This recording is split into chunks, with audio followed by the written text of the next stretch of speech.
Giannis has got to keep the pressure on and keep going at him. Don't let him off. That's one of the best players in the world, and he's about to get traded. He's also the hardest superstar in the league to build around. Both are true, and that's exactly what makes this complicated. Giannis is finally on the move. Maybe by the time you're watching this, Miami, Boston, somewhere else, doesn't matter who. Because I didn't want to break down the rookie or the two-time MVP. I wanted to look at who he is right now, this year, on film, and what that means for whoever pays to get him. Let's get started. First off, Giannis is the force of nature. That's why he's called the Greek Freak. He is 6'11", maybe 7 feet tall, and 240 pounds. And he's taller, faster, stronger, more athletic than nearly anyone else who's ever played basketball. One dribble from the arc.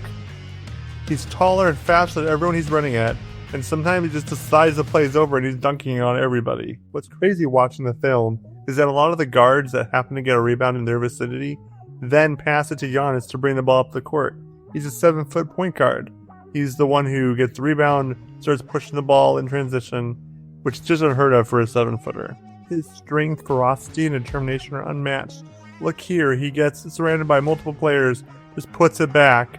He even gets one in the paint and then just still puts it over everybody, even though they're all surrounding him. What's crazy, he doesn't even have a counter. He doesn't need one. He's able to just power up over everybody that is against him. He catches on the block, no fake, no spin, just straight through you. Simple works when you're this strong. Now the part people forget is not just power, he also bends in the air in a way that couldn't be possible at his size. The lane closes, he's getting people in the way, he just curves around it and he still dunks. There's no room and he finds room. All these crazy traits that we see on the offensive end also translate to the defensive end, where he doesn't even really need to try that hard to make sure he's containing his guy, having help rim protection and everything else. He's just that big and that good. On offense, he's just always under control.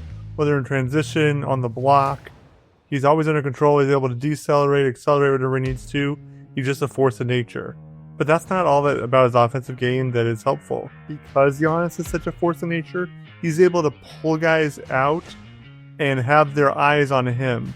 It's on the block, multiple eyes are on him from the other defenders, plus his own defender. He's able to pass it out.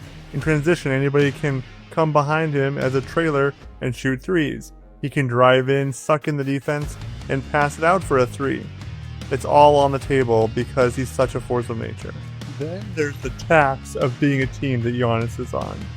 First is the free throw shooting.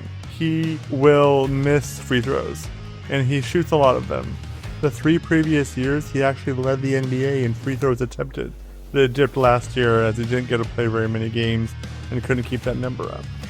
He's been at as high as around 77%, but right now he's on 65%, which is about 10 to 15 percentage points lower than you'd like for a star player. I'd rather him be around 80%, but he is not that.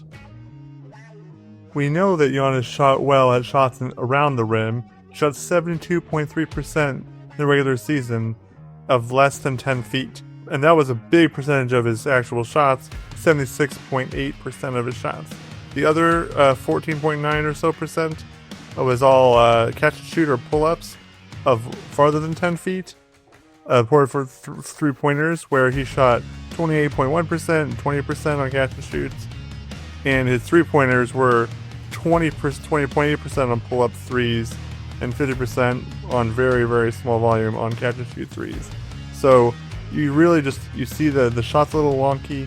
You just can't make it. He can make some of them. He makes one every now and then, but he just can't shoot well enough to play off ball. So what's the team that trades for Giannis actually betting on? 3 things. 1, that the body holds up for the title run in the next few years. 2, that they're fine paying the bill later when he's older, slower, and more expensive. And 3, that they can build enough shooting around him to make it work. Get all 3 right, you win it all. Miss one, you're set back years. That's the bet. Now we find out who makes it. Thanks for watching. Check out my video every week. It drops every Thursday.